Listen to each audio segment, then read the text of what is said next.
एक बार फिर से आप सभी के सामने हाजिर हूँ आपके इकोनॉमिक्स के बेसिक्स टर्म्स को लेकर। दोस्तों आज हम लोग बेसिकली पढ़ेंगे नेशनल इनकम और उसकी कुछ टर्म्स हैं जिसको हम लोग बेसिकली राष्ट्रीय आय भी कहते हैं। तो नेशनल इनकम को समझने के लिए कुछ बेसिक टर्म्स है, आज हम लोग इसको सीखते हैं। देखिए सबसे पहले हम बात करते हैं नेशनल इनकम की। नेशनल इनकम क्या है? It is the value of all final goods and services produce by the normal residents of a country in an accounting year.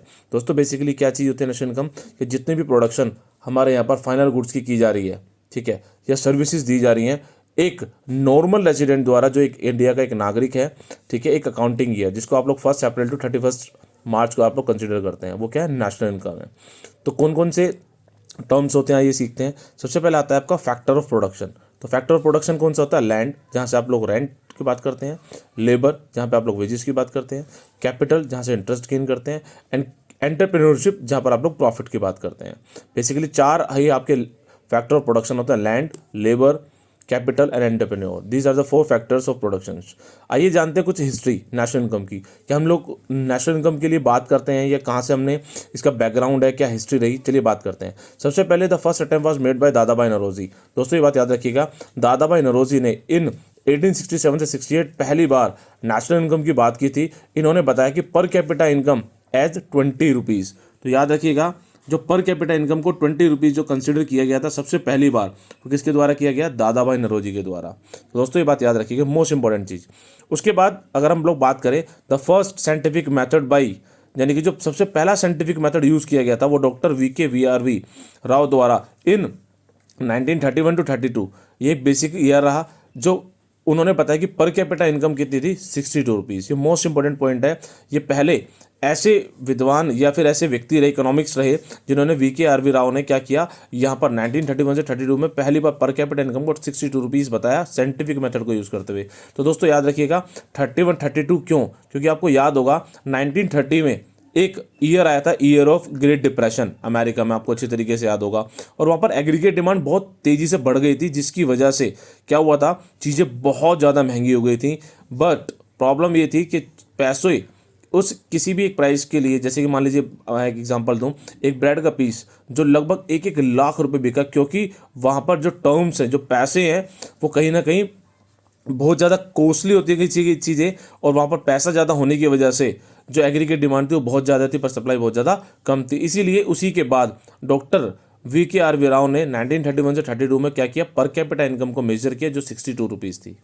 चलिए उसके बाद हम लोग बात करते हैं, first official attempt was made by PC Mahalanobis as the head of the national income committee, जिसके अंदर 2 सदस्य थे, doctor Gadgil and VK Rao. दोस्तों याद कीजिएगा, मैंने आपको काफ़ी बार बताया है कि फर्स्ट अटेम्प्ट अगर हम लोग बात करें, ऑफिशियल अटेम्प्ट अगर बात करें ऑफ इंडिया की, यानी कि नेशनल इनकम ऑफ इंडिया, यानी कि हम लोग मान के चलते हैं, हम लोग बात कर रहे हैं आफ्टर दी रिपब्लिक इंडिया, यानी कि जब भारत आज़ाद हो गया था उसके बाद उन्होंने अपना कॉन्स्टिट्यूशन को इनेक्ट कर लिया। उसके बाद PC महालनोबिस ने उस कमेटी को हेड किया और इसके 2 मेंबर्स थे, डॉक्टर गाडजिल, DR गाडजिल और VK राव। इन्होंने क्या किया था, अटेम्प्ट किया था और बताया था नेशनल इनकम 8,710 करोड़ रुपए पहली बार 1948 से 49 का ड्यूरेशन ये रखा। और per capita income of India बताइए आपकी कितनी? 225 रुपीज़। तो ये मोस्ट इंपॉर्टेंट फैक्टर है, प्लीज़ इसको मार्क कर लीजिएगा। 225 रुपये हमारी आफ्टर रिपब्लिक इंडिया, यानी कि 1950 के बाद जो हमारा सबसे पहला जो पर कैपिटा इनकम निकल के आया था वो 225 रुपये थे। The estimation was did bye CSO। तो दोस्तों याद रखिएगा, जो एस्टिमेशन था वो CSO यानी कि सेंट्रल स्टैटिक ऑफिस CSO के द्वारा किया गया। Since 1955 the national level survey was conducted by NSSO। और 1955 के बाद इस सर्वे को कंडक्ट करने की जो जिम्मेदारी थी वो NSSO national sample survey organisation के पास चली गई। और उसके बाद आपने however in 2019 government of India merged CSO and NSSO, यानी कि गवर्नमेंट ऑफ इंडिया ने क्या किया, CSO को और NSSO को मर्ज कर दिया और क्या बना दिया, NSO यानी कि नेशनल स्टैटिकल ऑफिस उन्होंने बना दिया अंडर दी MOSPI जिसको आप लोग कहते हैं, यानी कि ministry of statics and programme implementation.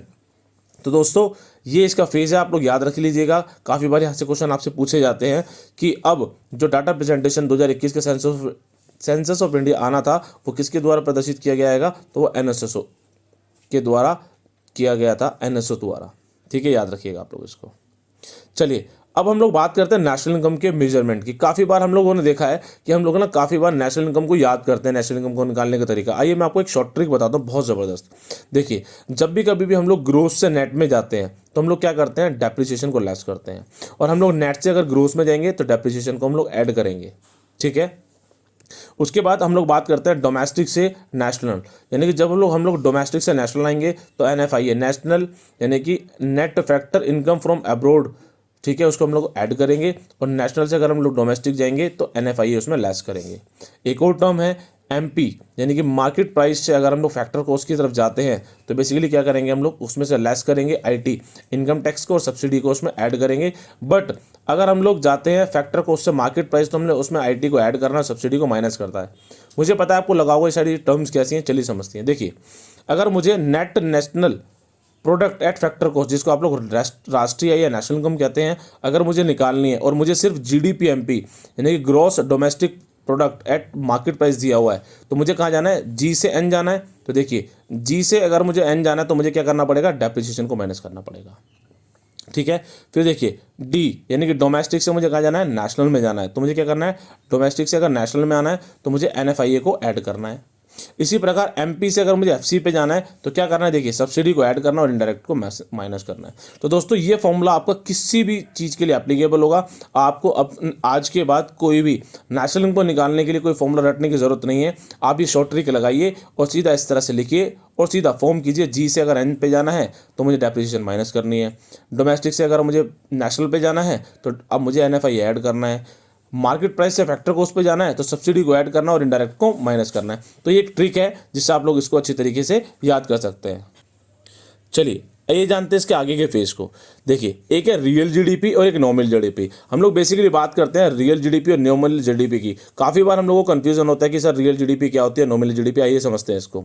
Real GDP क्या है, it is an inflation adjusted measure that reflects the value of goods and services produce by an economy in a given year, या फिर इसको हम लोग बेस ईयर भी कहते हैं। दोस्तों याद रखिएगा, रियल GDP क्या है, बेस ईयर। जैसे हम लोग 2011 को बेस मानते हैं, ठीक है, या फिर जब भी हम किसी को कंपैरिजन करते हैं तो हम लोग एक बेस ईयर मान के चलते हैं, उसी को हम लोग रियल GDP कहते हैं। यानी कि कंपैरिजन करने के लिए जिस ईयर को हम लोग बेस करते हैं उसी को हम लोग बेस ईयर कहते हैं, उसी को हम लोग रियल GDP भी कहते हैं। बात करते हैं नॉमिनल GDP। नॉमिनल GDP क्या होती है, it is a market value of goods and services produce in India in a financial year, the changes every year due to two reasons. कौन कौन से हो सकते हैं, चेंज इन एक्चुअल और physical production of the goods and services, या फिर change in prices. यानी कि एक्चुअल जो आपके फिजिकल प्रोडक्शन है या तो उसमें बदलाव आ जाए या फिर प्राइस में बदलाव आ जाए। ठीक है, उसको बोलते हैं हम लोग नॉमिनल GDP। यानी कि अगर हम लोग बात करें कि जैसे आपको अच्छे तरीके से पता है, कोरोना आने के बाद में काफ़ी सारी चीज़ें बहुत महंगी हो गई हैं, तो फैक्टर्स क्या है इसके कि प्राइसेस में इंक्रीजमेंट हो गया, उसी को हम लोग बेसिकली कंसिडर करते हैं नॉमिनल GDP में। तो एक GDP डिफ्लेटर होता है, ये मोस्ट इंपॉर्टेंट है, आप इसको प्लीज़ मार्क कर लीजिएगा। ये फॉर्मूला काफ़ी बार एग्जाम में पूछा गया है कि what is GDP deflator. GDP deflator क्या होता है, nominal GDP upon real GDP into 100। ये क्वेश्चन काफ़ी बार पूछा जाता है। और GDP deflator is the best indicator of inflation in the economy. हम लोग इन्फ्लेशन यानी कि महंगाई को मेजर करने के लिए GDP डिफ्लेटर को बहुत अच्छा मेजरमेंट मानते हैं। ठीक है दोस्तों, चलिए आगे चलते हैं। Method of computing national income या फिर GDP। नेशनल इनकम को हम लोग अगर जो कंसिडरेशन करते हैं तो उसके लिए बेसिकली हम लोग 3 मेथड्स को यूज़ करते हैं। प्रोडक्ट मेथड, जिसको वैल्यू एडेड मेथड भी कहा जाता है, इनकम मेथड जिसको डिस्ट्रीब्यूशन मेथड भी कहा जाता है, और एक्सपेंडिचर मेथड जिसे टोटल आउटले मेथड भी कहा जाता है। These are the 3 types of method which we can use for computing national income. ठीक है, ये 3 मेथड हैं। एक टर्म और छोटी सी है, ठीक है, पर कैपिटा इनकम क्या होती है, ये काफ़ी बार आपने पढ़ी है, भी पीछे ही मैंने आपको पढ़ाया।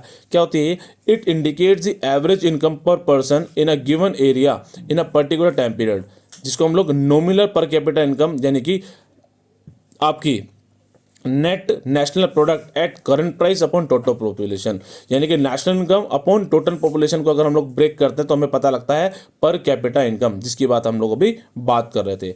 और इसको हम लोग कैसे मेजर करते हैं, it may be compared based on purchasing power parity।